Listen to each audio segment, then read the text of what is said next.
Bonjour ou bonsoir à tous selon le pays et l'heure à laquelle vous nous écoutez. Bienvenue dans l'autre football, le podcast du site Lucarne Opposé, l'émission radiophonique des Globetrotters du foot.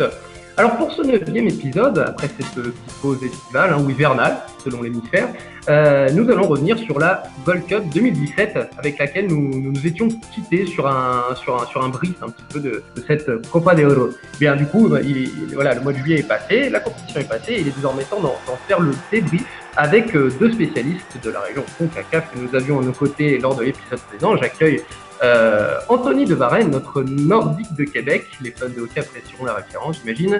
Comment tu vas, Anthony? Bien, toi? Ça va très très bien. J'accueille également le Tico isérois de Lucarne Opposé, Grégory Chaboch. Hola Greg, comment il passe? Ça va très bien aussi, merci à tous et heureux de vous retrouver pour une nouvelle saison. Bien, bien. Alors bon, chers amis auditeurs, je vais vous faire une petite confession, j'ai pas envie de vous prendre pour des bobos. Personnellement, j'étais en vacances tout le mois de juillet, et oui, et je n'ai absolument rien vu de la Gold Cup. Même si ma foi, je suis parti en vacances dans la région de la Gold Cup, mais ça c'est mes oignons, n'est-ce pas? Je ne vais pas vous montrer mes photos de vacances. Mais bref, c'est pas grave, parce que justement, on a deux spécialistes avec nous de la région qui ont très bien suivi.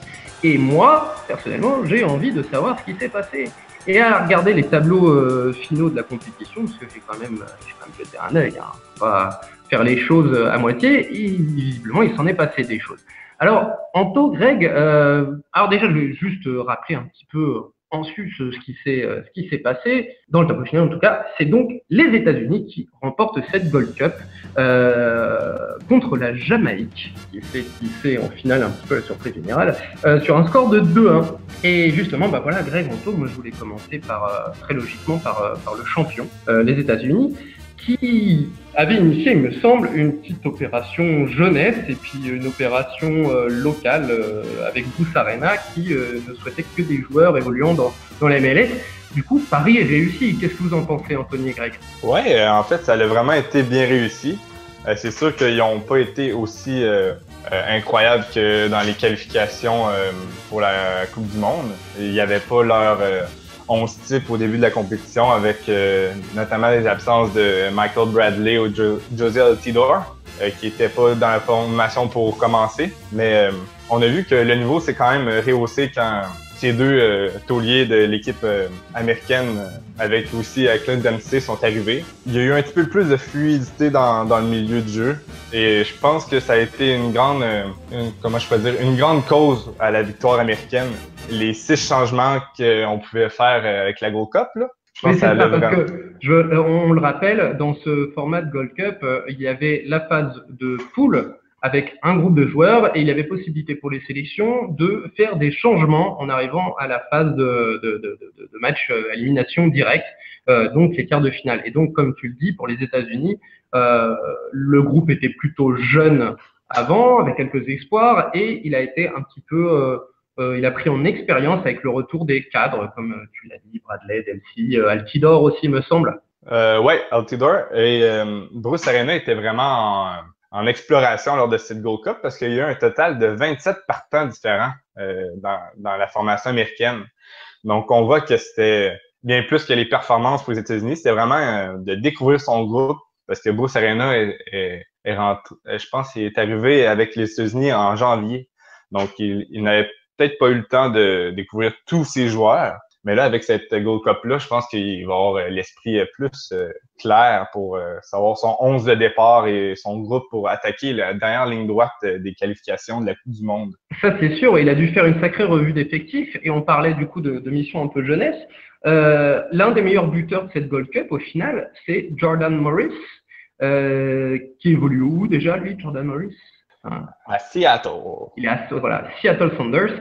Et donc, Jordan Morris, parce que je vais arrêter de faire semblant d'avoir un accent américain, donc Jordan Morris, qui est un très jeune joueur, je ne me souviens plus de son âge exact, 22 ans pour Jordan Morris, qui termine donc parmi les meilleurs buteurs de cette coupe. Donc ça, voilà, on parlait de mission jeunesse, c'est un joli pari, ça, Jordan Morris, pour l'avenir, 22 ans. Oui, surtout que c'est pratiquement rendu le nouveau héros national puisque c'est lui qui a marqué le but de la victoire face à la Jamaïque. Mais on voit qu'il y a un Clint Dempsey qui est avec lui au club des Thunders. On voit qu'il lui montre comment bien jouer avec l'équipe américaine et avec Seattle. Je pense que c'est vraiment un bon mentor pour Jordan Morris.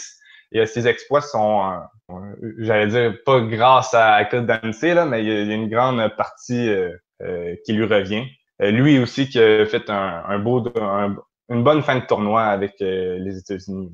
Oui, c'est ce que j'allais dire, c'est que quand on regarde un petit peu le parcours des États-Unis, Jordan Morris s'est un petit peu réveillé après la phase de poule et avec l'arrivée de Clint Dempsey. Donc pour toi, il y a vraiment un rapport de cause à effet avec leur complémentarité via leur cohabitation en club.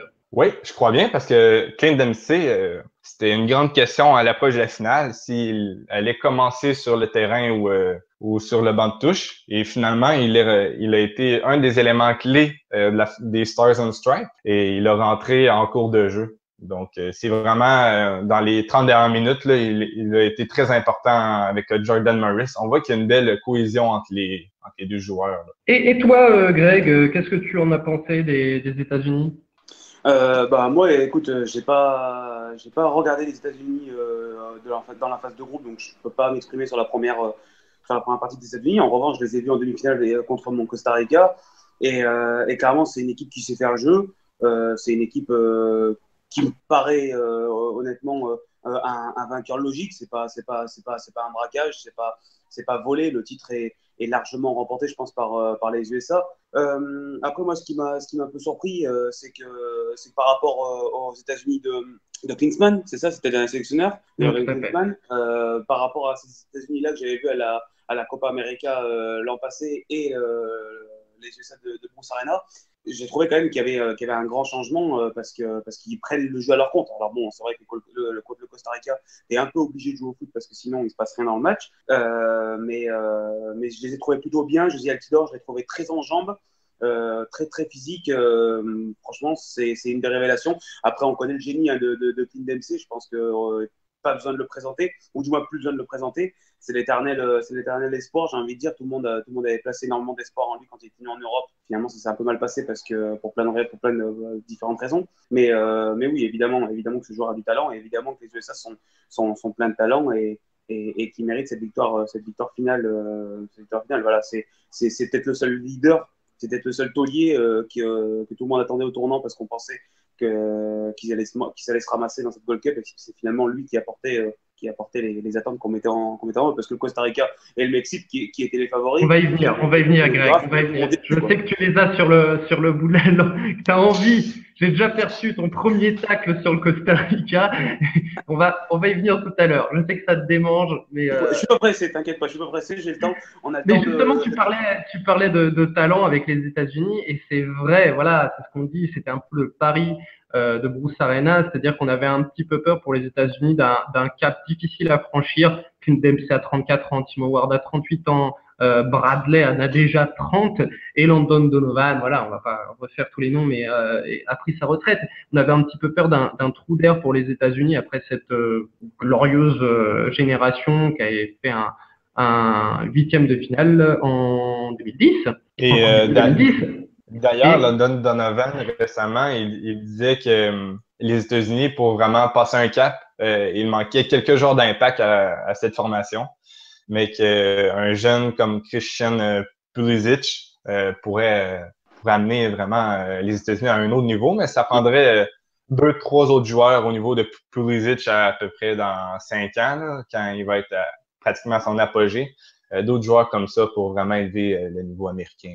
Oui, mais voilà, du coup, c'est très rassurant tout ça. Voilà, on avait un peu peur de ce creux de la vague pour les États-Unis, mais à l'approche de la Coupe du Monde 2018, ils sont sacrément rassurés. Quand on peut être optimiste pour les États-Unis pour la Coupe du Monde, ils peuvent amener un joli groupe.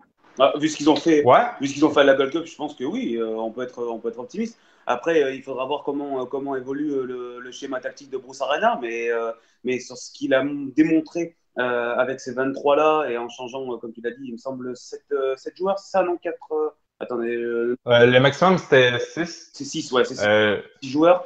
Bon, en changeant 6 joueurs après la phase de groupe, franchement, ça envoie un super message pour la team USA, c'est sûr. Ouais, c'est surtout que pour une des premières fois de l'histoire, on voit que dans l'équipe américaine, il n'y a pas seulement 23 joueurs performants, on voit qu'il y a vraiment une profondeur d'effectifs, qu'il y a au moins une bonne trentaine de joueurs américains qui ont le niveau Mm. pour des grosses compétitions, là. Non, puis c'est des mecs qu'on connaît, quoi. Je veux dire, Tim Howard, on peut le dire dans la cage, Omar Gonzalez de Pachuca, enfin, voilà, Michael Bradley, Zardes, Altidore, Dempsey. Ah, c'est des joueurs quand même qui ont du talent, quoi. Je veux dire, ils sont pas ennemis avec le ballon, quoi. Ils aiment plutôt le ballon et ça se voit sur le terrain. D'accord, d'accord. Donc voilà, les États-Unis, vainqueurs donc, de cette Gold Cup 2017. Et je me rappelle que lors de notre brief il y a un bon mois maintenant, voilà, on avait dit que les États-Unis devaient montrer quelque chose, devaient se rassurer. Et bah, ma foi, mission réussie. Les États-Unis Bah, qui font ouais. plus que montrer quelque chose, voilà, ils font une vraie promesse vers le futur. Alors, bravo aux États-Unis. Ça pour finir Dis-moi. sur les USA, Simon, ouais, moi, franchement, honnêtement, je l'avoue, hein, je les attendais vraiment pas à ce niveau-là. Je pensais vraiment pas qu'ils allaient avoir ce niveau-là, ce niveau collectif. Au contraire, même, je pensais que c'était un peu une sélection un peu affaiblie. En plus, Anthony nous l'avait décrit un peu comme une sélection qui était en doute. On se demandait même si le sélectionneur pouvait pas être mis en danger s'il faisait une mauvaise Gold Cup. Donc vraiment, personnellement, c'est une grande surprise, c'est une belle surprise. Et clairement, il mérite la victoire finale. Et bah, bravo donc aux États-Unis pour voilà, cette vraie compétition. Voilà, c'est une vraie belle compétition qu'ils ont réalisée. En revanche, pour l'autre mastodonte local, hein, le Mexique, ça a de nouveau été une belle déception. Et de ce que j'ai compris, ça a de nouveau été un beau bazar au niveau du turnover, notamment donc sur les changements, mais aussi sur le terrain. Alors, j'ai envie de dire, entonces, ¿qué pasó, carnales? Qu'est-ce qui s'est passé? Ben, c'est sûr qu'ils sont arrivés à la Gold Cup avec une équipe B voire C, puisque les meilleurs Mexicains étaient allés à la Coupe des Confédérations. Donc, premièrement, ils sont arrivés avec un effectif plus léger. Et deuxièmement, j'ai trouvé tout au long de la compétition que le sélectionneur semblait pas se trouver un réel 11 partants. Ça changeait pratiquement à chaque match. Donc, je pense qu'il y a vraiment manqué de stabilité et de talent dans cette équipe mexicaine. Bah, comme nous l'avait décrit un peu Nico avant le début de la compétition, clairement, c'était une compétition pour faire des essais, quoi. C'était pas une compétition. Évidemment, il fallait la gagner. Évidemment, c'était l'objectif de la gagner pour le Mexique.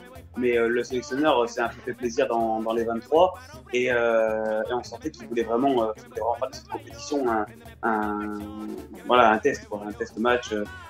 Et c'est pour ça d'ailleurs, je pense qu'on retrouve pas le même 11 dans chaque match. C'est vraiment un test match pour le sélectionneur, enfin, je pense. Et c'est pas un peu le problème avec Juan Carlos Osorio, c'est-à-dire que c'est un mec, comment dire, c'est quelqu'un qui a, on le sait, une façon de travailler très, j'ai envie de dire universitaire, très presque scientifique. Voilà, c'est quelqu'un qui travaille beaucoup. Hein, c'est pas un fanfaron quand même. Hein, c'est un mec qui fait bien les choses. Par contre, au bout d'un moment, il fait des tests à la Coupe des Confédérations, même avec une grosse équipe. Il fait des tests pendant la Gold Cup 2017. Quand il fait pas des tests et qu'il désire vraiment gagner la compétition, comme la Copa América Centenario de 2016, il se viande littéralement. Au bout d'un moment, Osorio va falloir qu'il décide et qu'il trouve vraiment un 11. Parce que, voilà, comme je le dis, même pour la Coupe des Confédérations, où il était, comme tu le dis, Anthony, censé avoir pris la grosse équipe, il a quand même fait un peu des tests dans les poules, voilà, et au final, ça n'a rien donné de cohérent. Donc, Osorio va falloir s'il veut rester en poste, il va falloir qu'il... On dirait qu'au final, il se cache derrière les tests et tout pour expliquer les contre-performances. Mais moi, j'ai plus l'impression que c'est le message entre lui et ses joueurs qui semble ne pas passer. Ses consignes semblent ne pas passer. Les joueurs semblent pas appliquer ce qu'il dit. Donc, au final, c'est dur remporter une victoire, remporter une rencontre ou même une compétition quand on dirait que les joueurs et le sélectionneur sont pas sur la même longueur d'onde. Ouais, et mais enfin voilà, même de toute façon, voilà, Osorio, on parle d'Osorio, mais je ne sais pas si on va en parler longtemps, parce que si vous faites une petite revue de presse sur Internet, par exemple, vous verrez rapidement que là, la pression est au maximum sur l'entraîneur del Tri, et que je ne sais pas s'il va rester encore quelques semaines, ça va être compliqué. Au bout d'un moment, là, je pense qu'il va avoir poussé le bouchon un petit peu trop loin à Maurice et que notre ami Osorio va aller faire une pige ailleurs. Et par contre, voilà, je ne sais pas, voilà, ce serait le problème du Mexique, c'est-à-dire qu'il y aurait un nouveau changement d'entraîneur, le je ne sais plus combienième en quelques années, hein, depuis presque un entraîneur chaque année ou tous les 2 ans. Donc, c'est un peu compliqué pour construire quelque chose du côté des Mexicains. Et c'est surtout aussi. Ben, c'est surtout que il y a à peu près 5 ans, les Mexique étaient clairement supérieurs aux États-Unis. Mais là, les États-Unis commencent réellement à se rapprocher et même être au même niveau que les Mexicains. Il faudrait qu'ils fassent attention à l'avenir. Et une dernière question, vous qui avez regardé la compétition, du coup, parce que voilà, est-ce que le Mexique a montré les mêmes problèmes que pendant la Coupe des Confédérations, c'est-à-dire quand même un certain allant offensivement, mais un total laisser-aller sur la rigueur défensive, ou c'était encore plus compliqué que ça? Ben, je dois avouer que j'ai pas regardé tous les matchs du Mexique, là, mais je trouve que c'était vraiment les mêmes problèmes. Là. Les mêmes symptômes que pour la Coupe des Confédérations. Ouais, je pense que c'est plus profond que l'on le croit. Là.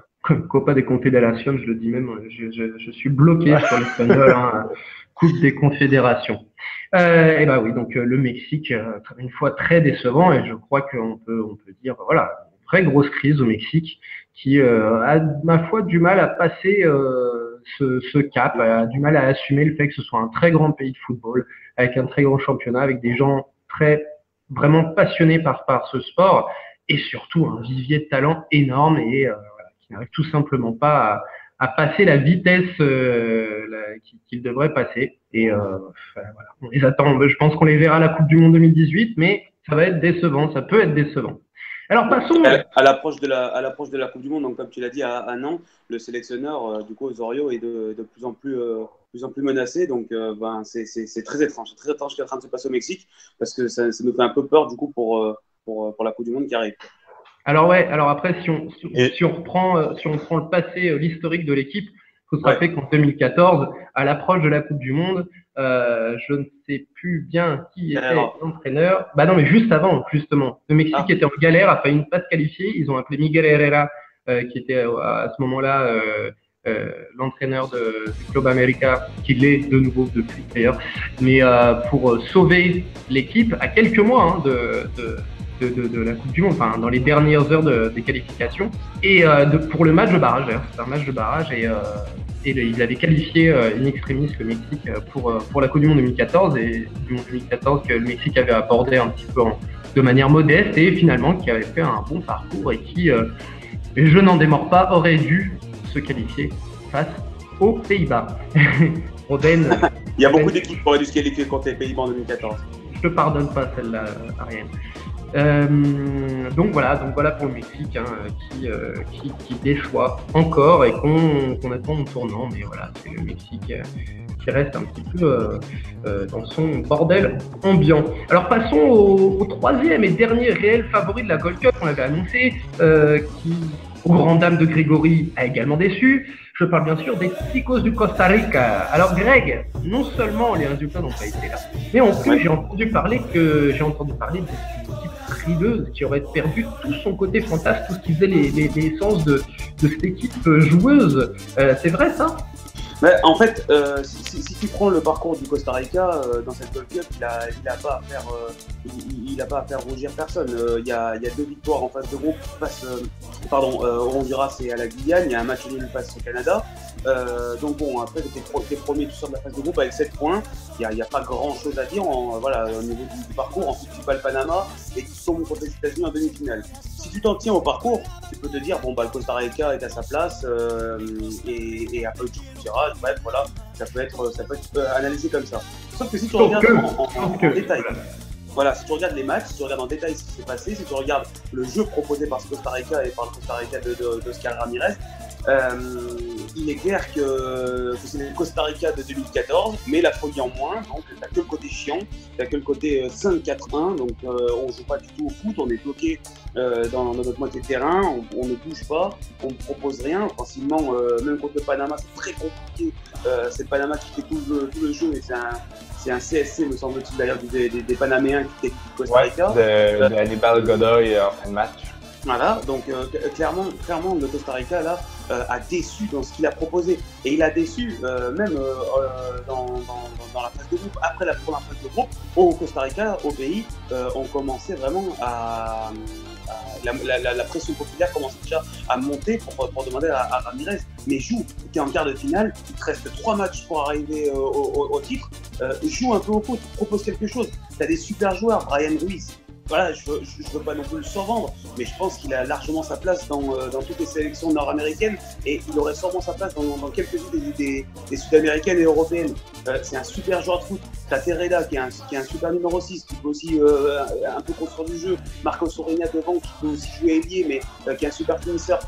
Il y a plein de bons joueurs dans cette équipe du Costa Rica, et on les utilise seulement pour défendre. La formation d'ailleurs du groupe des 23 est claire. Dans ton groupe des 23, tu as 9 défenseurs. Donc ça veut dire que déjà, ah oui, quand même. Voilà, t'envoies un sale message. Mais alors, du coup, ma question, Greg, c'est parce que voilà, on peut donc Costa Rica déçu, s'est retrouvé à jouer défensif, ce qui n'était pas ce qu'on avait vu du Costa Rica depuis la Coupe du Monde 2014. Mais alors, moi, ma question, c'est justement, est-ce que c'est le Costa Rica qui a perdu son jeu, ou est-ce que c'est aussi les autres équipes de sa région, de la CONCACAF, donc, qui ont appris à connaître le Costa Rica et qui ne le laissent plus jouer, qui le forcent à jouer de cette manière-là? Ça peut être aussi ça. Est-ce que ça peut s'expliquer comme ça, ou c'est vraiment le Costa Rica Non, je pense pas. Je pense que c'est vraiment le Costa Rica qui refuse le jeu, qui refuse de jouer, peut-être un peu par crainte. D'ailleurs, je sais pas trop qu'est-ce qu'ils craigneraient, mais je le prends un peu comme ça, comme si le Costa Rica avait une ADN défensive, alors que bon, plein de sélectionneurs qui sont passés par le Costa Rica, par l'équipe nationale, on prouvait le contraire, on prouvait qu'on pouvait faire du jeu avec cette sélection. Et voilà, et c'est surtout les choix d'Oscar Ramirez qui sont très très étranges. Par exemple, on parlait des changements, vous savez, les fameux changements qu'on fait après la phase de groupe. Là, par exemple, on renvoie donc de la sélection, on renvoie Christian Gamboa, donc le latéral du Celtic, Brian Obedo, le latéral de Sunderland, Joel Campbell, qui est juste ton meilleur joueur, et Venegas de Minnesota. Et tu prends, donc tout cela sont repartis, ont été échangés après la phase de poule. Exactement, donc tout cela ont joué la phase de groupe, mais n'ont pas joué l'écart. Et tu prends pour les remplacer José Layton, donc, dont on a parlé sur Twitter avec Anthony, puisqu'il vient visiblement de s'engager du côté de Minnesota, si je ne dis pas de bêtises, en prêt. Oui, c'est ça. Voilà. Tu le prends lui, tu prends Jimmy Marin d'Herediano, donc qui a fait la Coupe du Monde des U20 du côté de la Corée du Sud. Tu prends Orden d'Herediano également, et tu prends Kendall Watson qui est à Vancouver. Donc voilà, tu perds évidemment en qualité, tu perds en qualité, et clairement, tu envoies un message, et ben voilà, j'enlève la qualité, je vais bétonner, je vais rien faire. Et voilà, c'est un peu le seul message qu'il est en train d'envoyer en ce moment Oscar Ramirez. Alors après, bon, le peuple costaricien a décidé de prendre un peu à Marcos Orena.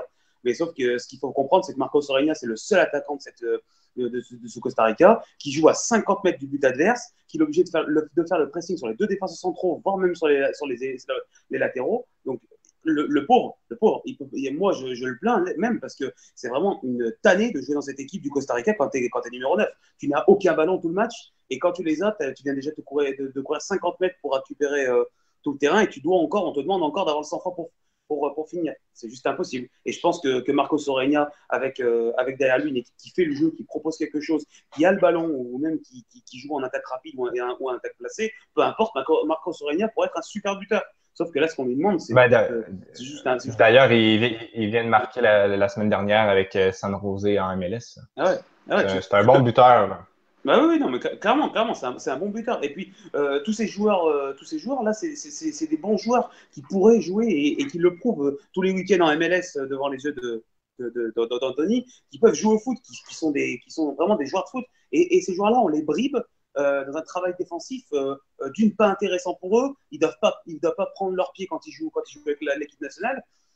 Donc voilà, c'est juste. En Et fait, tout le alors, monde se fait chier. Le public se fait chier, d'accord. les joueurs Mais se font chier à jouer. Donc Greg, voilà, Greg, forcément. Greg, on va te donner un Lexomil parce que là, on sent que tu vas casser quelque chose chez toi, là. C'est Non, mais écoutez, tu furieux, sais, Greg. mon grand problème, c'est que je suis fan de Bielsa et mes deux sélections, que ce soit l'équipe de France ou le Costa Rica, sont des équipes qui jouent et qui ont une ADN de fermer le jeu. Et ça, c'est très, très, très, très, très frustrant, je vais dire.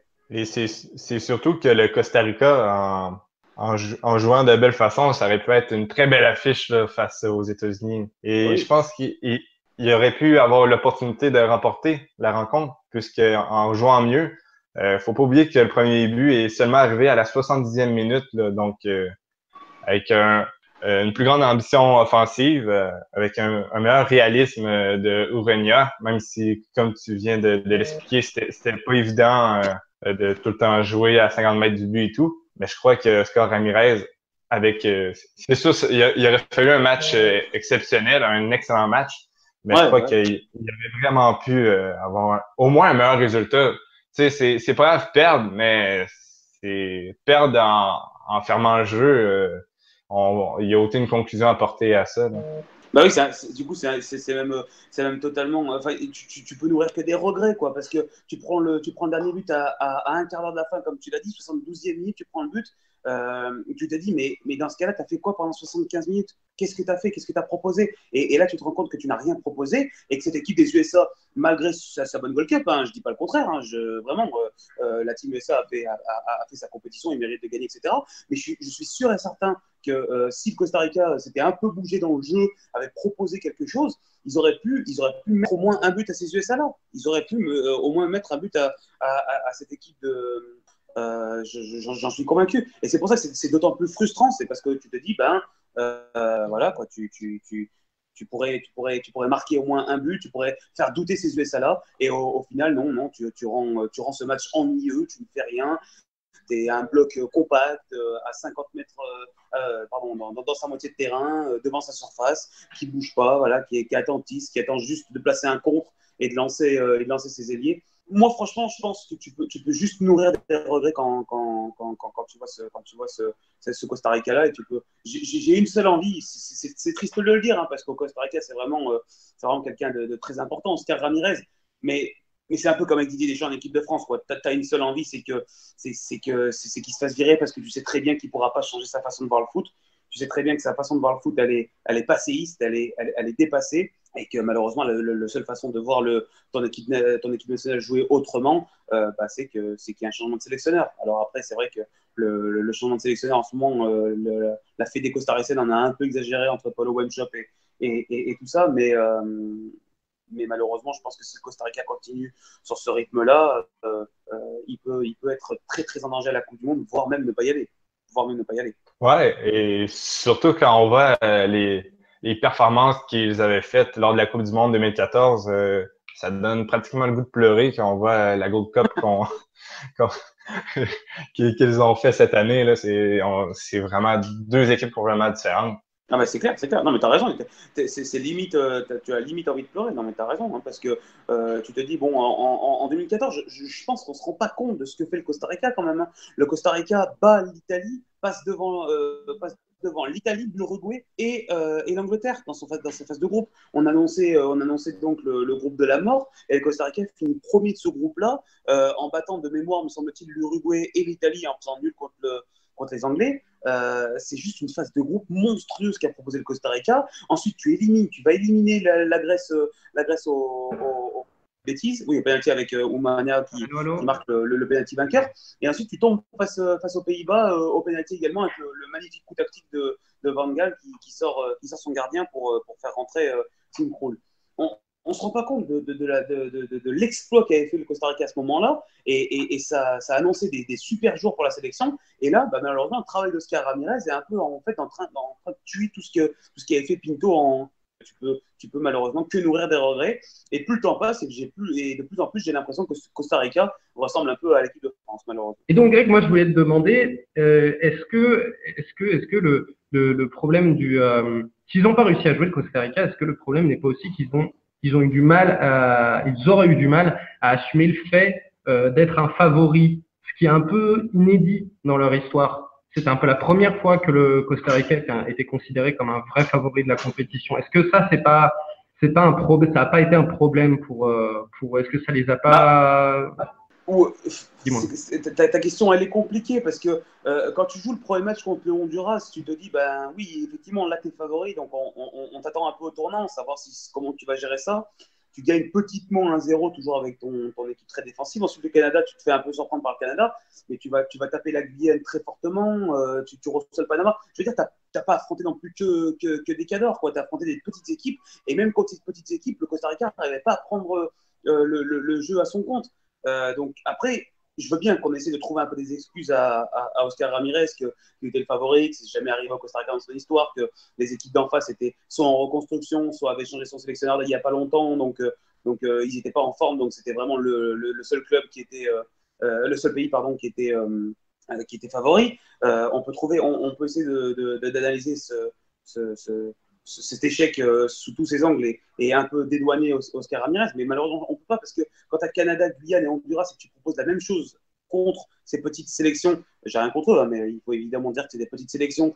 Quand tu proposes le même jeu face à ces petites sélections que face aux États-Unis, c'est pas possible. C'est pas possible. Honnêtement, quand tu vois le 11, même les 23 que tu as, mais tu dois proposer plus de jeux. David Guzman, Anthony doit le connaître bien puisqu'il joue en Oui, MLS. à Parkland. Enfin, voilà, c'est un joueur de foot. C'est un joueur de foot, clairement. Brian Ruiz, c'est un super joueur également. Wallace, qui joue à New York City, c'est aussi un bon joueur. Enfin, tu as des bons joueurs et malheureusement, tu les brides à un jeu défensif. Et finalement, voilà, c'est des regrets, en fait. En fait, dans cette équipe du Costa Rica, tu n'as que des regrets par rapport à son Du coup, passé c'est quoi récent. la suite pour Oscar Ramirez? Tu dis qu'il y a eu énormément de pression au Costa Rica. Est-ce que Oscar Ramirez va rester en poste? Est-ce que il va continuer la mission qualification pour la Coupe du Monde 2018 ou est-ce qu'il va y avoir un changement? Mais en fait, plus le temps passe, c'est vraiment, comme je l'ai dit tout à l'heure, vraiment plus le temps passe et plus je fais un parallèle et il me semble très, très intéressant le parallèle entre l'équipe nationale du Costa Rica et l'équipe nationale de l'équipe de France. Alors oui, il n'y a pas le même potentiel, si on est d'accord, mais au niveau de ce qui se passe dans le pays et même au niveau de la Fédé, etc., c'est-à-dire que la Fédé donne totale confiance en Oscar Ramirez. Le président a fait une sortie juste après la phase de poule en disant totale confiance en notre sélectionneur, il ne bougera pas, il ne sera pas remis en question. Alors que clairement les médias, la pression populaire n'est pas du tout d'accord avec ça et eux veulent un changement de sélectionneur le plus rapidement possible. Mais il est clair qu'on ne l'aura pas. Il est clair qu'on ne l'aura pas. Alors là, en ce moment, les médias et le peuple costaricien est en train un peu de prier pour Oscar Ramirez ait compris la leçon et du coup change un peu sa philosophie de jeu. Mais entre nous, ça me paraît presque improbable. D'accord, donc tout n'est pas à l'optimisme pour le Costa Rica, qu'on Non. devrait probablement quand même retrouver à la Coupe du Monde 2018 quand même, ils vont se qualifier quand même. Si t'es pas en Russie, là oui, effectivement, je pense qu'Oscar Ramirez va aller voir ailleurs. Hein, si le Costa Rica fait pas la Coupe du Monde 2018, je pense que ça va plus que gronder même au pays. Hein. Donc normalement, oui, le Costa Rica devrait y aller. Au détriment du Panama ou des États-Unis, ça faut voir encore. Mais normalement, on devrait retrouver cette équipe de Tigos à la Coupe du Monde. Bon, heureusement, il n'y a pas eu des déceptions dans cette Gold Cup, hein, parce que là, on vient d'enchaîner le Mexique et le Costa Rica, c'est un peu déprimant. Il y a aussi eu de belles surprises. Alors, avant de parler de ton cher Canada, Anthony, on va quand même rendre hommage aux finalistes. Donc, j'aimerais toucher un petit mot de la Jamaïque, qui s'est hissée en finale à la surprise générale. Hein, on va être honnête, on ne les avait pas du tout vus à ce niveau-là de la compète. Au moins dans notre brief, notre première émission sur la Gold Cup il y a quelques mois, enfin il y a un mois. Donc les gars, qu'est-ce qui s'est passé avec la Jamaïque? C'est quoi quelle a été leur recette pour arriver jusque-là? Eh bien, moi, j'ai trouvé qu'il était vraiment très solide défensivement. Il n'avait pas peur d'encaisser les attaques des autres équipes. Comme en finale face aux États-Unis, ont beaucoup été au fond de leur territoire, ont encaissé. Ça a failli passer. Et depuis 2 Gold Cup, la Jamaïque devient pratiquement dans le top 4 des sélections de la CONCACAF, puisque ça fait deux finales de suite. Et sur cette compétition, il a quand même fallu qu'il batte le Mexique, même si ça a été même s'ils ont déçu le Mexique, là, mais il a vraiment fallu qu'ils élèvent leur jeu de la Jamaïque. Et je pense que le sélectionneur Theodore Winmore, comme il l'a dit en entrevue, le futur est plein d'espoir pour la Jamaïque. Et pourquoi pas un jour aller à la Coupe du Monde? Je crois que cette équipe-là, présentement, aurait le niveau. Et c'est dommage de voir qu'ils ont été éliminés pour les qualifications. C'est une équipe quand même intéressante à regarder. Ils font, comme j'ai dit, un très bon travail défensif. D'ailleurs, c'est pas pour rien que dans le meilleur 11 de la CONCACAF, il y a les 3 joueurs de la Jamaïque, ça soit 3 joueurs défensifs tels que Andrew Blake, Lawrence et Jermaine Taylor qui sont en MLS. Et dans ce fameux 11 de l'année, enfin de la compétition, pardon, je précise qu'il n'y a aucun costaricien alors qu'ils sont fait demi-finale. Donc ça vous donne un peu une image de ce qu'a fait l'équipe lors de la compétition. Mais ouais, pour parler de la Jamaïque, je pense que tu seras d'accord avec moi, Anthony, pour dire que c'est vraiment une sélection de compétition, quoi. Ils peuvent pas perdurer, je pense, sur ce système de jeu, mais oui, quand tu es dans un tournoi avec 3 matchs et ensuite des éliminations directes, c'est vraiment l'équipe pour faire le tournoi, quoi. Ça blinde derrière, ça fait des petits coups, ça marque des buts, et ensuite on bloque derrière. Après, c'est vrai que leur tirage a été plutôt sympa puisqu'ils ont pris le Canada en quart, donc ça leur a permis d'aller en demi. Et en demi, ils ont fait le braquage parfait, quoi, contre le Mexique. Et après, évidemment, ils s'écroulent évidemment en finale contre meilleurs que eux, mais c'est vrai que pour moi, c'est vraiment une équipe de compétition, quoi. Ça peut pas. Donc, si je résume, pour la Jamaïque, ouais, voilà, si je résume pour la Jamaïque, c'est un groupe qui a fait une compétition sérieuse, rigoureuse, qui ont été solidaires et qui ont puisé leur force dans cet esprit d'équipe et cette rigueur athlétique et défensive. Mais pour vous, ça va être compliqué ça peut être retomber. Voilà, le soufflet peut retomber par la suite et rien n'est dit que cette performance est une preuve d'un beau futur pour la Jamaïque. Bah après, de toute façon, déjà, ils sont pas dans les 6 pour se qualifier à la Coupe du Monde. Donc, déjà, ça te prouve un peu ce qu'on dit, c'est que sur le long terme, ça devient compliqué quand tu essaies de jouer comme ça. Ben, pour autant, ça peut passer, mais effectivement, ça fait déjà 2 éditions, comme l'a dit Anthony, qui font finale. Ça veut dire que ça travaille bien, qu'ils sont à chaque fois prêts quand la Gold Cup commence. Et pourquoi pas un jour faire le braquage complet, quoi, et gagner le tournoi, ça peut être possible. Ouais. Mais ouais, quand vous parlez de Jamaïque et de Coupe du Monde, si je me rappelle un peu de vos âges, vous étiez probablement jeune, voire pas né. Voilà, moi j'avais 10 ans au moment de la Coupe du Monde 98, donc ça ne peut que me faire sourire parce que la Jamaïque à la Coupe du Monde 98, c'était l'équipe exotique, on va le dire, on va sortir le mot, Anthony, c'était l'équipe exotique de la compétition, c'était l'équipe que tout le monde était surpris de voir là, c'était petit coup de fraîcheur avec des mecs, je crois, Burton, un truc comme ça. Ils avaient été dans la poule de l'Argentine, le Japon et la Croatie, si je ne me trompe pas. Et ils avaient fini bon dernier, je crois. Ou alors ils avaient battu le Japon, ils avaient fini 3e. Enfin bref, voilà, Jamaïque, ça me fera toujours du coup sourire. Et d'ailleurs, cette Jamaïque 98, les collectionneurs de maillots la connaissent très bien parce que je vous envoie vous allez regarder ça sur Google, vous tapez maillot de la Jamaïque, Coupe du Monde 98. C'est un maillot collector, quoi. Franchement, celui-là, faut l'avoir. Je l'ai pas encore trouvé, mais celui-là, si vous le dégotez quelque part, faut pas le louper. Il est assez génial. Et puis, bien sûr, petite réflexion un peu macho. Et ceux qui se souviennent des images de la Jamaïque à la Coupe du Monde 98 se souviendront aussi de leur supportrice en tribune. Pareil, je vous laisse aller regarder ça sur Google Images. À chaque fois qu'on parle de la Jamaïque, à chaque fois je pense à Rasta Rocket. Alors je sais pas si c'est que moi, mais à chaque fois ça me fait ça. Alors, la Jamaïque, il y a plein de trucs, la Jamaïque. Il y a aussi Bob Marley, il y a la reggae. Ouais. Et c'est pas pour rien qu'on les appelle les Reggae Boys. Les Reggae Boys. C'est le vrai surnom de. Ça, je savais pas. Le surnom de l'équipe de foot jamaïcaine sont les Reggae Boys. Ouais. Les Reggae Boys. Pas mal. Et, alors, vas-y. Mais pour revenir au jeu de la Jamaïque, je trouve que l'évolution de la sélection passe vraiment avec l'évolution de la MLS. Plusieurs Ouais, joueurs de la Jamaïque, ben, le noyau de joueurs de la Jamaïque ouais, c'est une dizaine. Hein, ouais. évolue en MLS ou même en D2 américaine, la USL ou la NASL. Donc, je crois que en fonction de l'évolution de la MLS, la Jamaïque peut seulement s'améliorer. Ouais, ça c'est intéressant. Donc pour toi, le fait qu'une équipe un peu basique de la région, hein, ni bonne ni nulle, comme la Jamaïque, si elle progresse un petit peu comme ça, c'est aussi une preuve de la progression de la MLS, puisque tous ces joueurs, enfin la plupart de ces joueurs évoluent dans ce championnat, c'est ça? Ben, les meilleurs joueurs de la Jamaïque évoluent en MLS.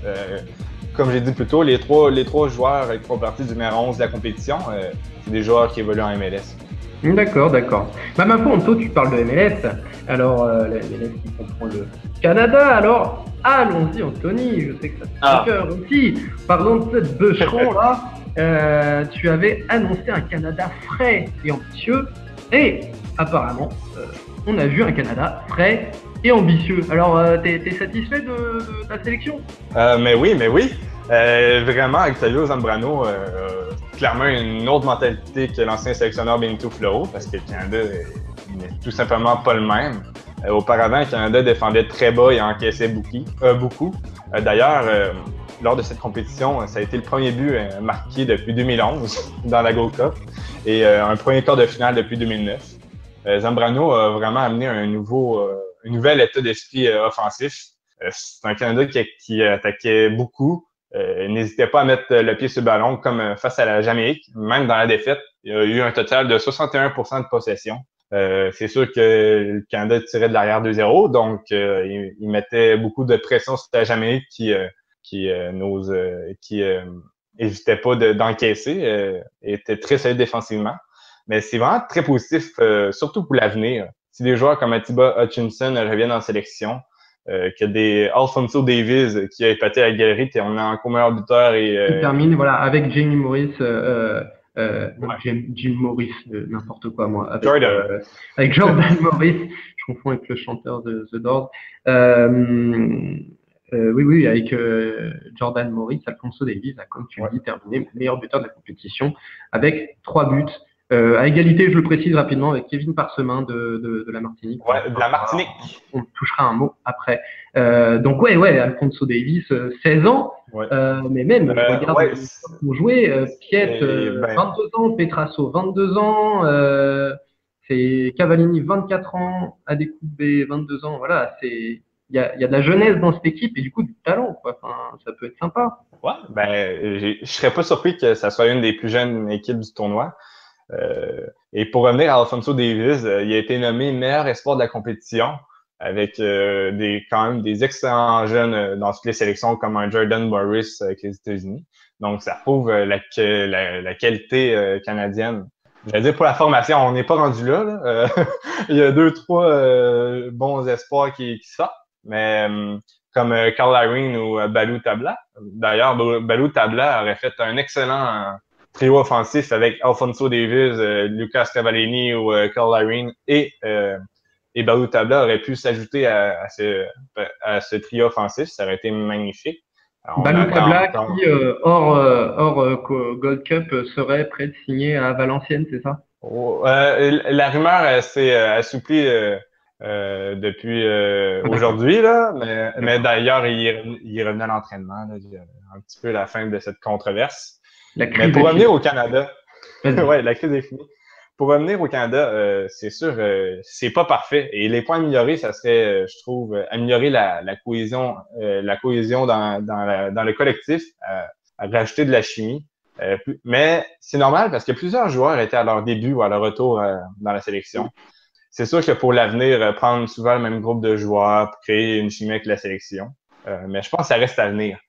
C'est parce que Zambrano a utilisé un total de 21 joueurs dans la compétition et il n'a même pas sélectionné de bons joueurs comme Will Johnson à Orlando ou Tesho Akindele à Dallas, même si lui, il commence à s'éloigner du Canada quand on voit que des Anthony Jackson-Hamel, Carl Irene et Lucas Cavallini produisent quand même bien avec le Canada. C'est sûr que Carl Irene, c'est un petit peu en dessous que sa production MLS, mais il est encore jeune.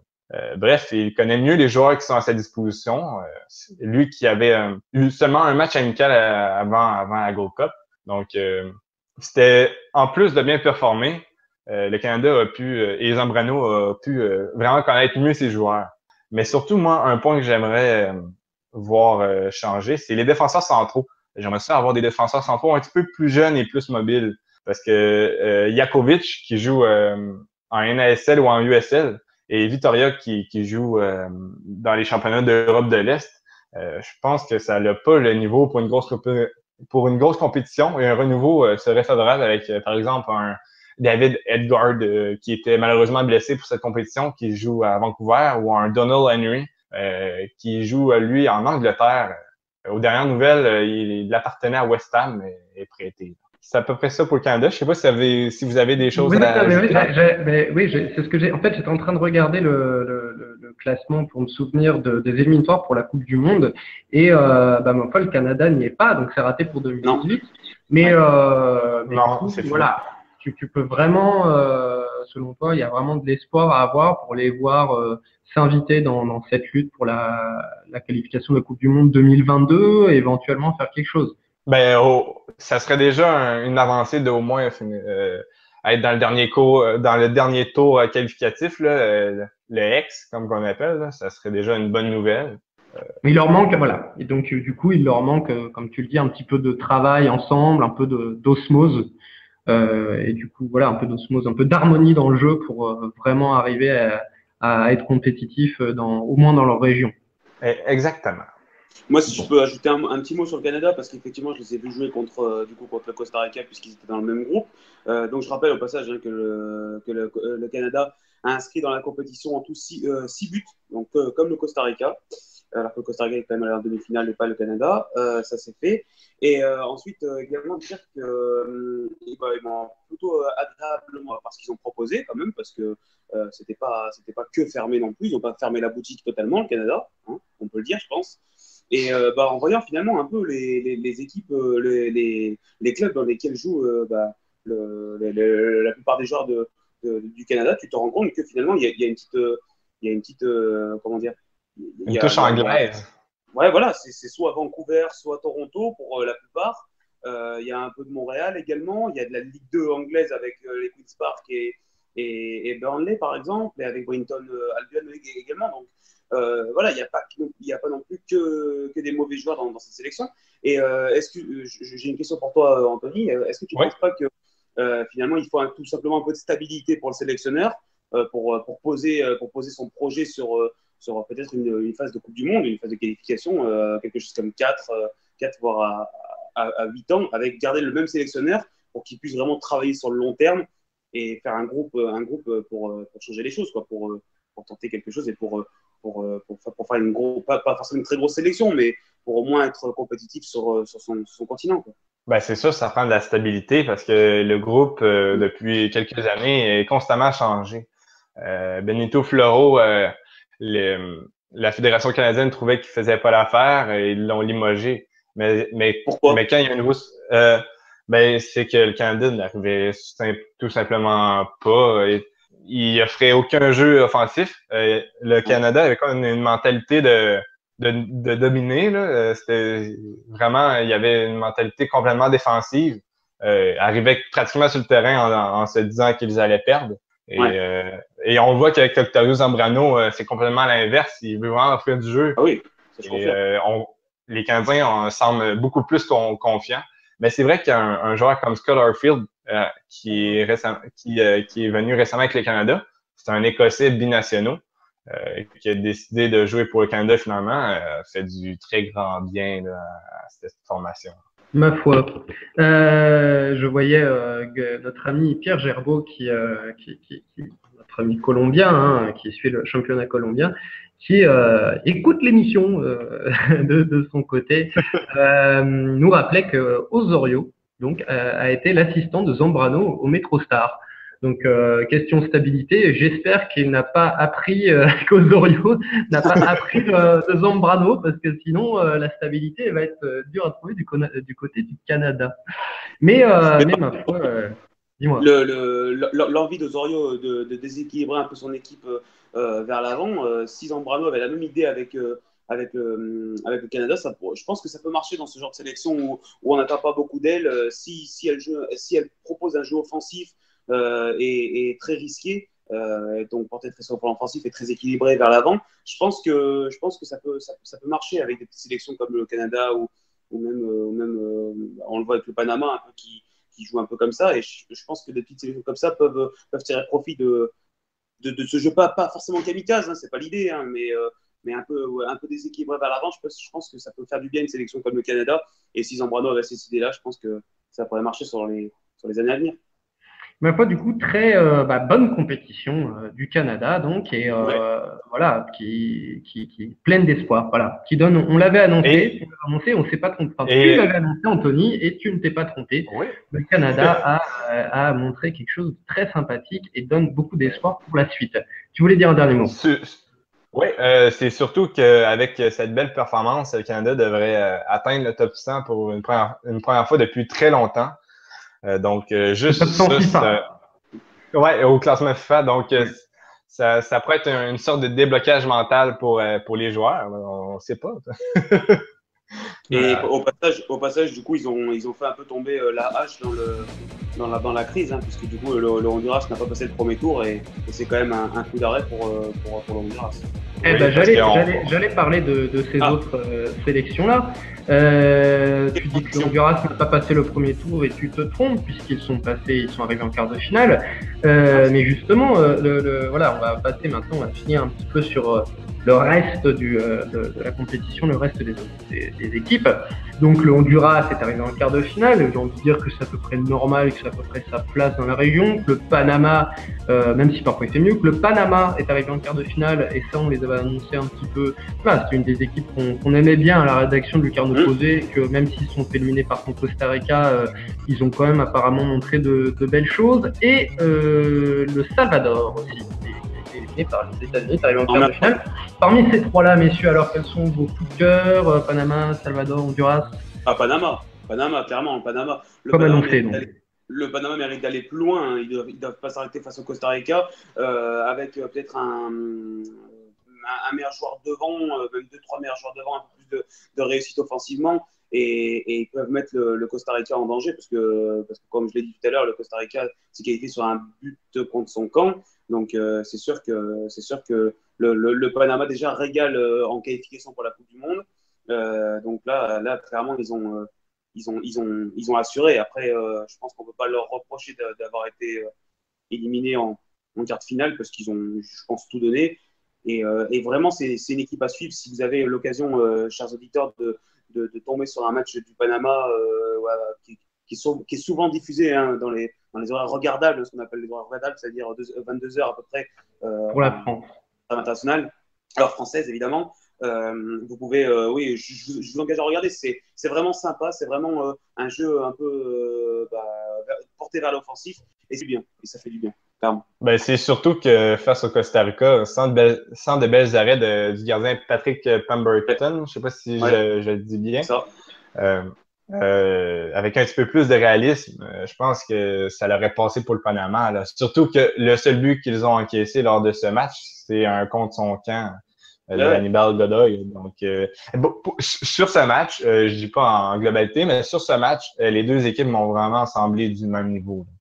C'est sûr, mais je pense que le Panama qui a plus joué au foot méritait peut-être un peu plus de sa qualification. Après, vous allez me dire, le mérite dans le foot, évidemment, ça n'existe pas, mais par rapport à ce qu'ils ont proposé sur le terrain, j'avoue que le Panama peut avoir un peu de regrets au niveau de sa finition parce que il mérite vraiment d'accéder à la demi-finale. Et je pense qu'ils auraient vraiment bougé l'équipe des USA, par contre, le Panama, parce que c'est vraiment une équipe qui peut te déstabiliser sur même 45 minutes parce qu'elle produit du jeu. Et forcément, tu t'attends pas forcément à ce qu'elle produise ce jeu-là. Donc tu peux être un peu déstabilisé. Mais ils sont toujours en course, hein, le Panama, pour se qualifier pour la Coupe du Monde 2018. Et j'aimerais vraiment voir J'aimerais vraiment que le monde voit cette équipe jouer au foot, même si elle prendrait sûrement des volets parce qu'elle serait chapeau 4 ou chapeau 3. Et du coup, ça serait compliqué pour elle. Elle tomberait, je pense, dans un très gros Chapeau blanc. 4, chapeau 3, mais toi tu écoutes trop RMC, mon ami. Pourquoi? Les, Là, avec leur nouvelle mode des chapeaux, de faire les chapeaux là, avec les joueurs. mais J'ai vraiment envie que le monde voie cette équipe du Panama jouer parce qu'elle peut surprendre plus d'une personne. Et elle peut Dis-nous, régaler Anthony. plus d'une personne. et Greg disait que le Panama contre les États-Unis, ça serait une belle opposition. Et d'ailleurs, ils se sont affrontés lors de la Gold Cup en phase de groupe.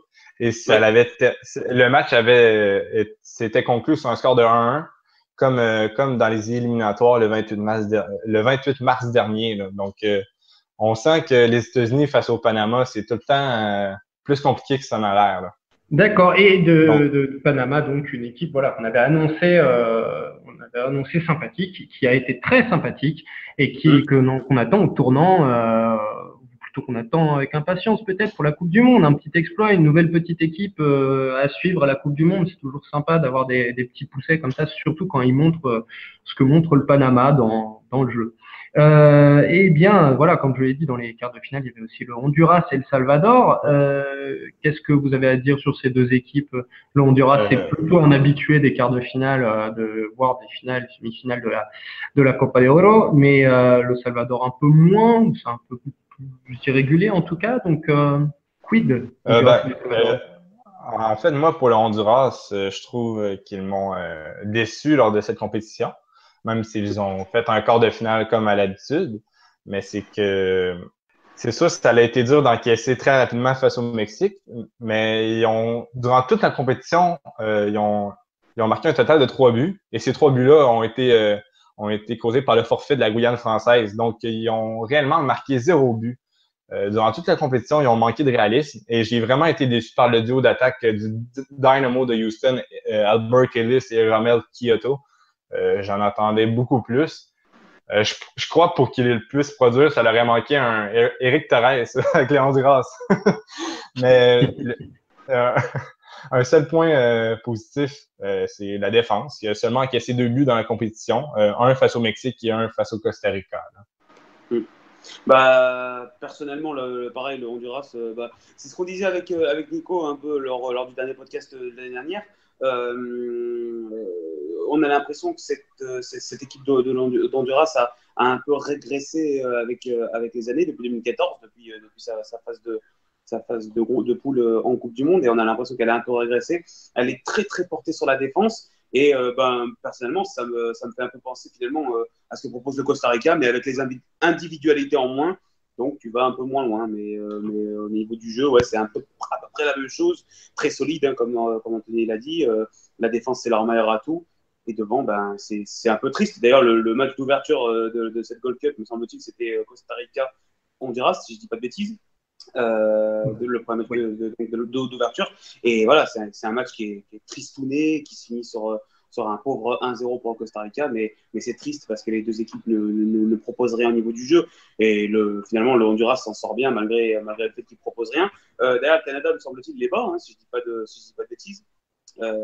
Non, 0-0, pardon. 0-0 entre le Canada et le Honduras. Et le Honduras se qualifie pour le classement des meilleurs troisièmes. Hein. C'est pour ça que tout à l'heure, j'ai fait une petite boulette, c'est parce qu'ils sont troisième, mais ils font partie des meilleurs troisièmes, donc ils sont en quart de finale.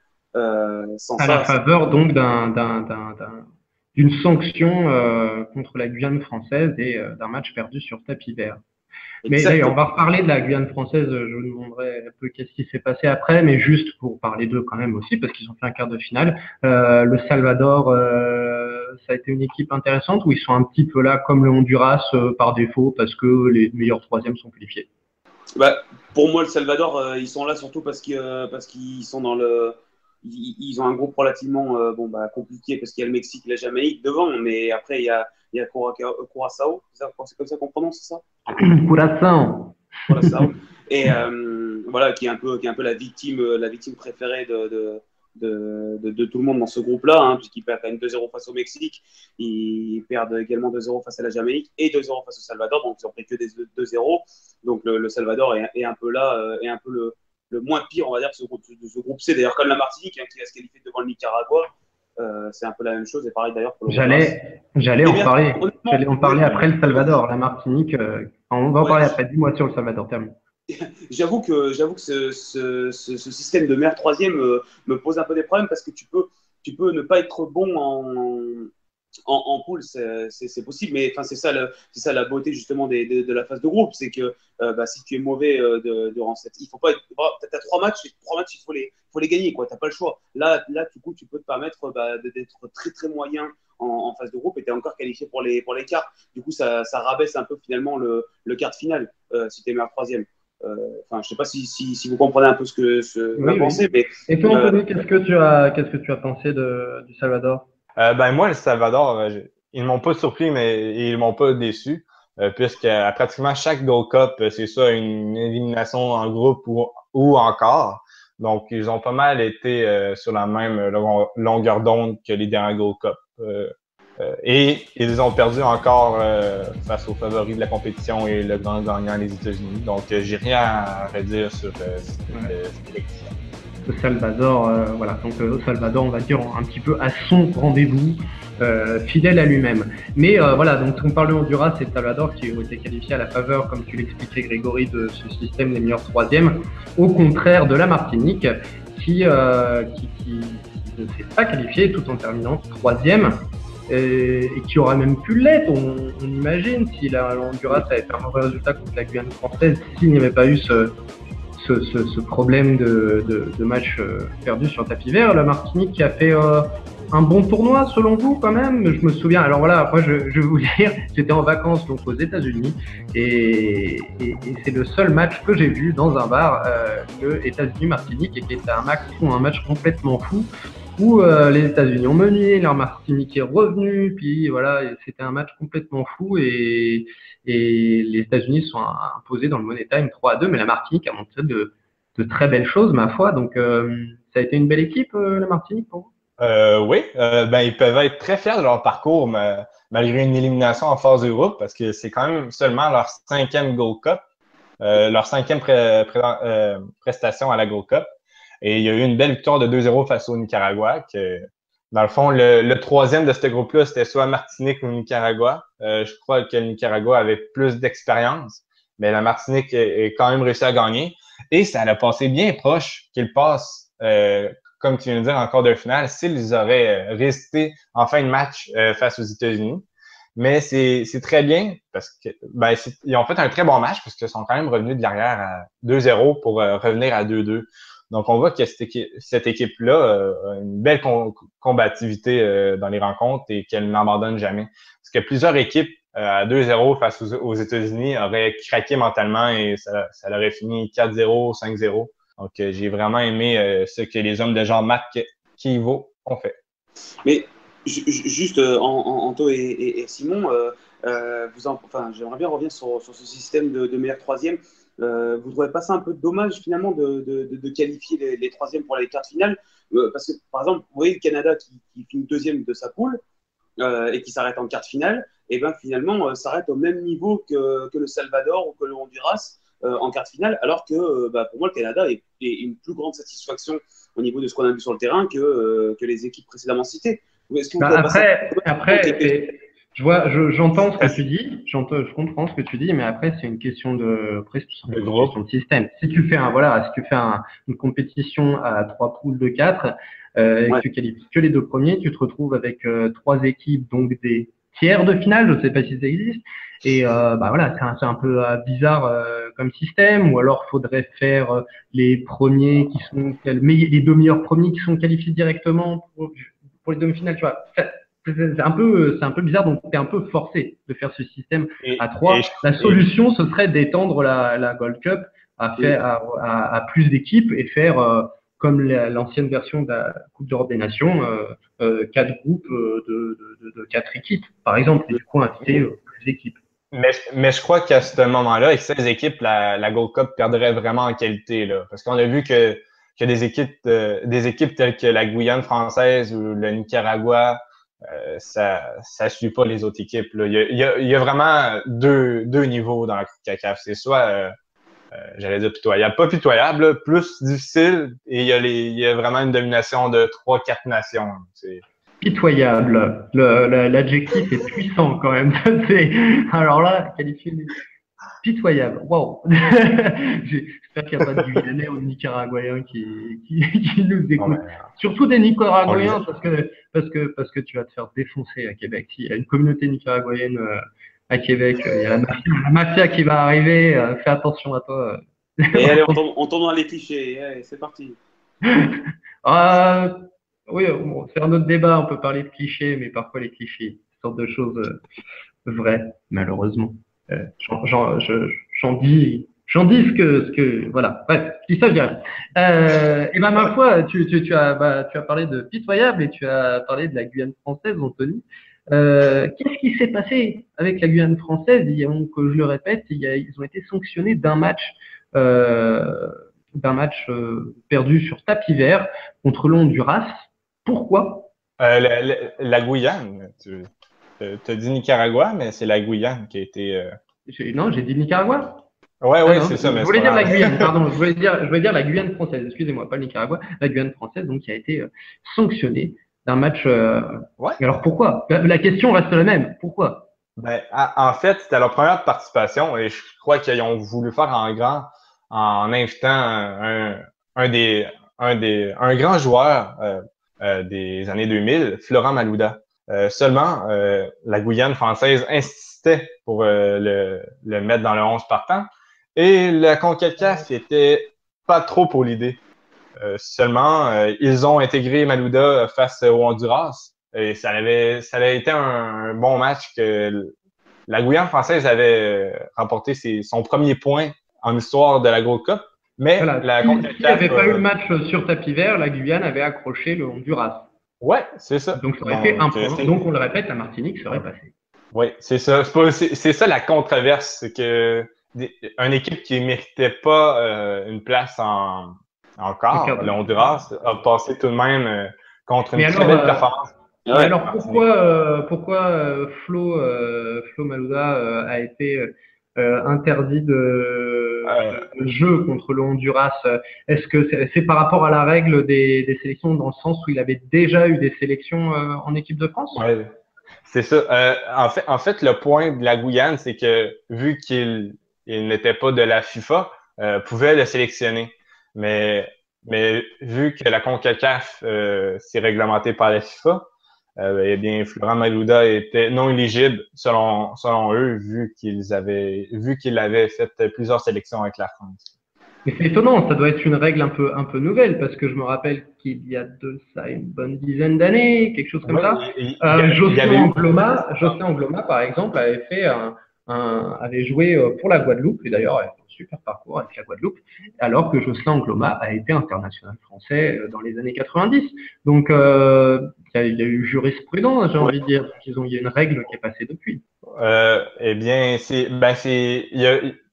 il n'y a pas eu réellement de règles, mais d'ailleurs, la Guyane française se basait sur ce cas-là pour expliquer que Florent Malouda pouvait jouer, mais la CONCACAF en a pensé autrement.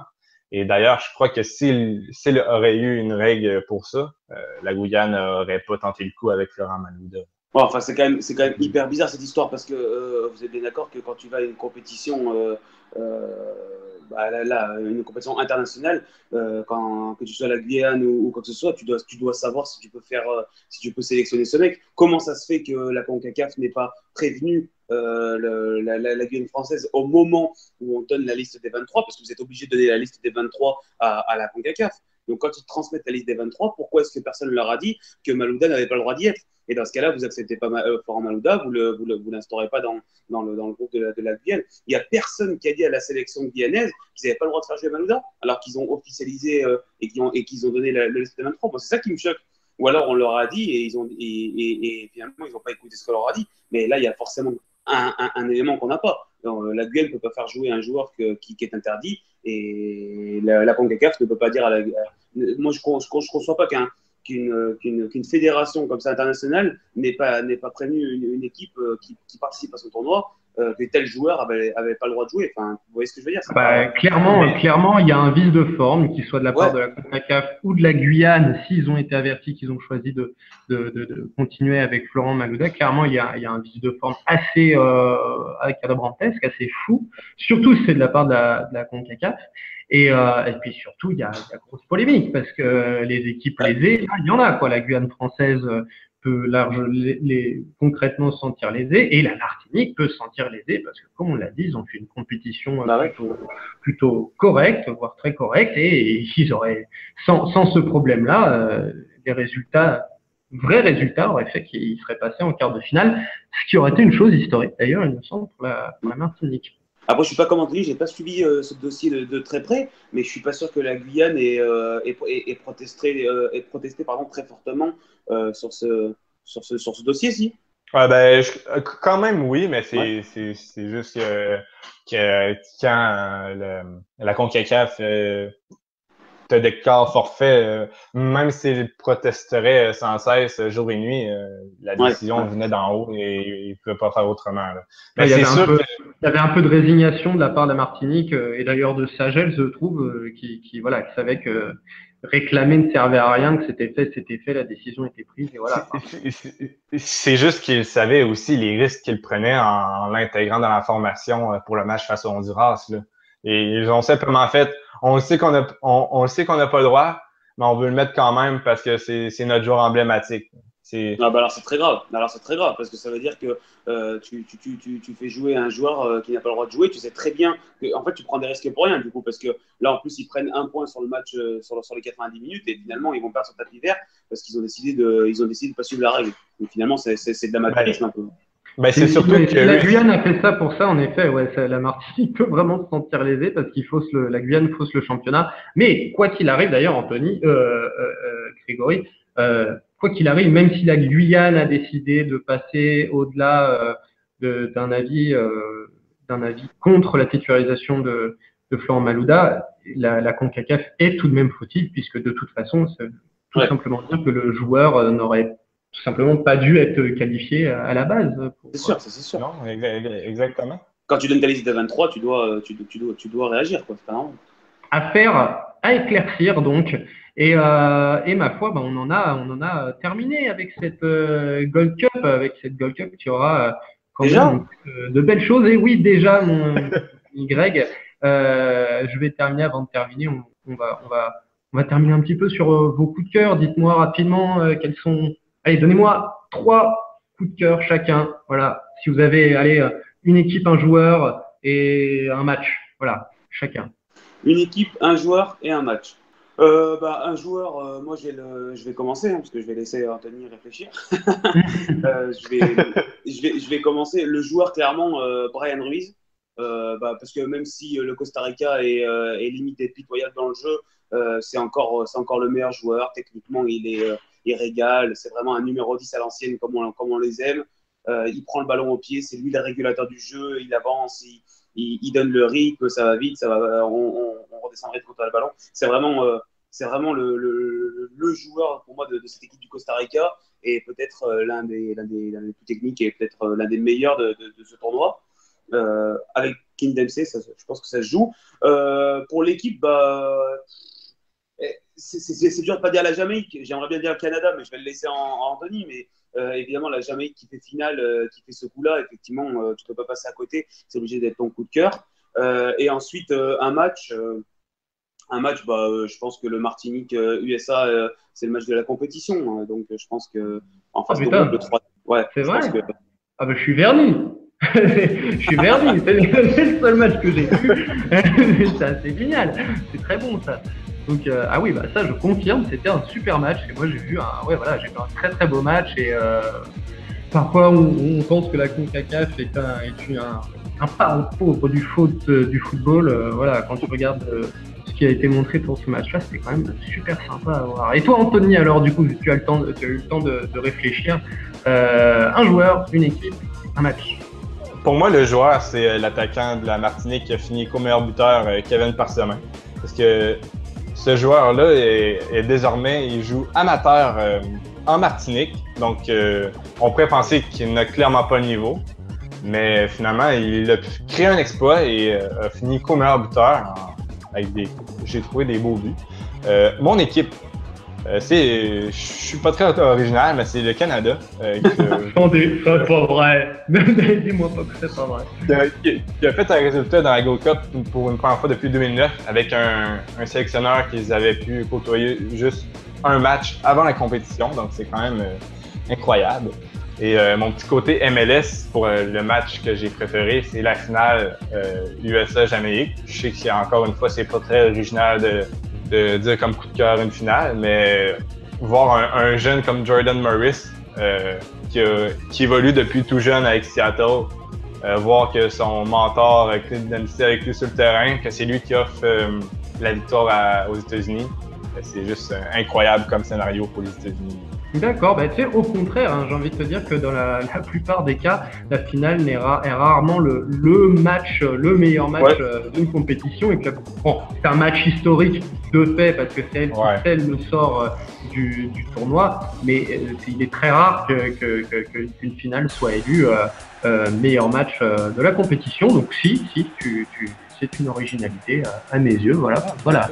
La finale de ce tournoi est un des matchs les plus marquants, c'est le match le plus marquant de cette compétition. Eh bien, merci messieurs, merci Anthony, merci Grégory de nous avoir éclairé pour la vida, de nous avoir éclairé sur cette Gold Cup 2017 qui a une dernière question, un bon cru. Ouais, c'est pas mal. Ça a été une belle Gold Cup. C'est vrai. Bon, ça c'est parfait. Alors, il y a eu plusieurs déceptions, plusieurs surprises. Mais il y a eu des... Voilà. C'est magnifique. On a vibré avec cette Gold Cup. Donc, on a vibré. Moi, j'ai vibré qu'un match, peut-être, dans un bar de Manhattan. Mais du coup, je suis content d'avoir vu ce match-là. Je suis honnêtement content. Merci messieurs. On se retrouve bientôt tous les trois chacun séparés. Enfin bref, on s'en fiche. Anto pour parler de la MLS, Greg pour parler du championnat du Costa Rica. Qui a commencé très fort déjà. Qui a commencé très fort. Avec des polémiques, avec tout ce qu'on aime. Ouh là là là là, le football latino comme on l'aime. Et ma foi, mes chers auditeurs, on va pas rester un mois sans s'écouter, sans se voir, mes chers auditeurs. Cette fois, on sera à l'antenne plus souvent et avec plein d'autres championnats du monde entier. Merci à tous, merci encore une fois Anthony et Greg. Merci chers auditeurs de nous avoir écoutés. Merci. Et je vous dis à la prochaine. Salut à tous.